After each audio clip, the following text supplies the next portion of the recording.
এবারে 2026-এর বিধানসভার মেগা নির্বাচন। তৃণমূলের 294 আসনে প্রার্থী বাছাই প্রায় শেষ। কোন আসনে কে প্রার্থী হচ্ছেন, চূড়ান্ত শিলমোহরের অপেক্ষায় মমতা বন্দ্যোপাধ্যায়ের। ভোটের সৈন্যবাহিনী ওয়ার রেডি। দল যদি মনে করে কোনো সেলিব্রিটিকে কোনো কঠিন আসনে দেবে, দল কিছু তো ভেবে দেবে। সেটা ববি হাকিম নিজের মানে সিট ছেড়ে দেবে, এই এই প্রশ্নগুলো আমি জানি না কোথা থেকে আসছে। একটা বয়সের পরে সাধারণভাবে মানুষের কর্মক্ষমতা ডিক্রিজ করে, কমতে শুরু করে। সেই দিকে নজর দিয়ে দেখা উচিত যে কারা যোগ্য কারা অযোগ্য। কোনো কলা কৌশল করে টিকিট নেওয়ার আমার মনে হয় না দরকার আছে। দল বলতে পারবে, সেটা দল দায়িত্ব দিলে অবশ্যই দেখা যাবে।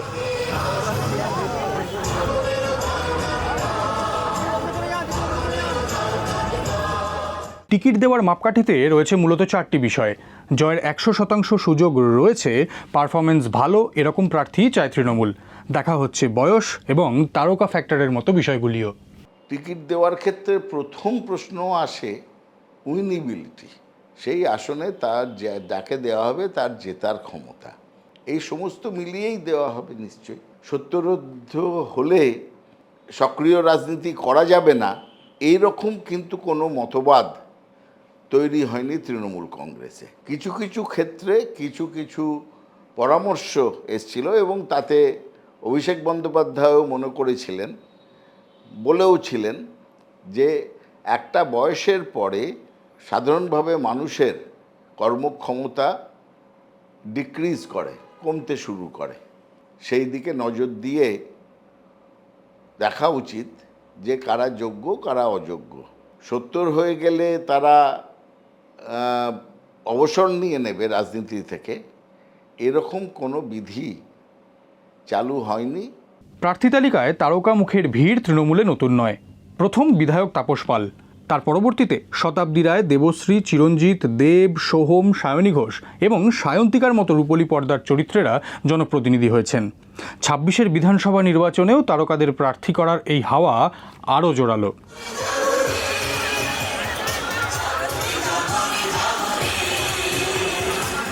দল কি ভাবছে সেইটা ইম্পর্টেন্ট। নায়ক নায়িকারা একটু এমনি সফট টার্গেট হয়, যে ভালো কাজ করবে দল যদি মনে করে দল তাকে দায়িত্ব দেবে। তার প্রফেশনটা যাই হোক না কেন, সেলিব্রিটিরাই আলাদা করে করছে সেটা ভাবার কোনো কারণ নেই। সঙ্গীত শিল্পী থেকে ক্রিকেটার্স থেকে শুরু করে ডক্টরস থেকে শুরু করে শিক্ষক থেকে শুরু করে সমস্ত শ্রেণীর মানুষজনেরা পলিটিক্সে আছেন, এবং সমাজের সমস্ত সেকশনের মানুষেরা যদি তাদের ভয়েস দিতে পারে রাজনৈতিক ময়দানে, আমার মনে হয় সেটাই তো ভালো।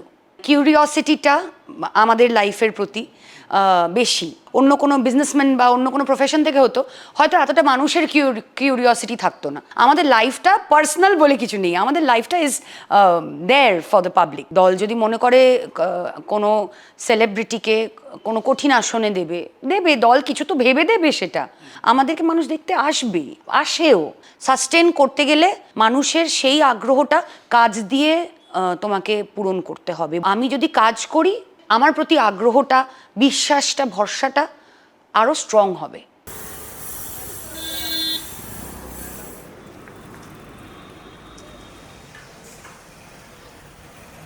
টিকিট বিলির আগে এবার আলোচনায় উত্তরাধিকারের প্রশ্নও। জল্পনা একাধিক নাম নিয়ে, তবে নেতা মন্ত্রীরা নিজের আসন ছাড়লেই সন্তানকে টিকিট। কঠোর অবস্থান তৃণমূলের। প্রত্যেকবার আমি দেখেছি ইলেকশনের আগে সবাই সব কিছু জানে, কে কোথা থেকে টিকিট পাচ্ছে, কে কত ভোটে জিতছে, কত সবাই জানে। টিকিট পার্টি কাকে দেবে সেটা মমতা বন্দ্যোপাধ্যায়, অভিষেক বন্দ্যোপাধ্যায় ওনারা নির্ণয় করেন। যে জিতবে সে দিদির নামে জিতবে। ফিরহাদ হাকিম আমাদের রাজ্যের শুধু আমার বাবা না, উনি অন্যতম একজন লিডার, একজন অ্যাডমিনিস্ট্রেটিভ শুরুর থেকে আছেন। দিদির মানে একদম লয়াল সোলজার। ববি হাকিম নিজের মানে সিট ছেড়ে দেবে, এই এই প্রশ্নগুলো আমি জানি না কোথা থেকে আসছে। এমএলএ হয়ে যে মানুষের সেবা করতে পারেন সেটা আপনি করেন না, আল্লাহ আপনার দ্বারা মানুষের সেবা করিয়ে দেয়, আল্লাহ আপনার দ্বারা মানুষের কাজ করায়।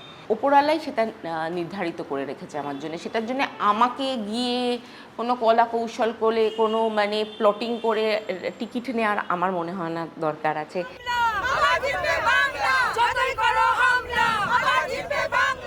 মমতা বন্দ্যোপাধ্যায়ের শিলমোহরের পরেই প্রকাশিত হবে চূড়ান্ত প্রার্থী তালিকা।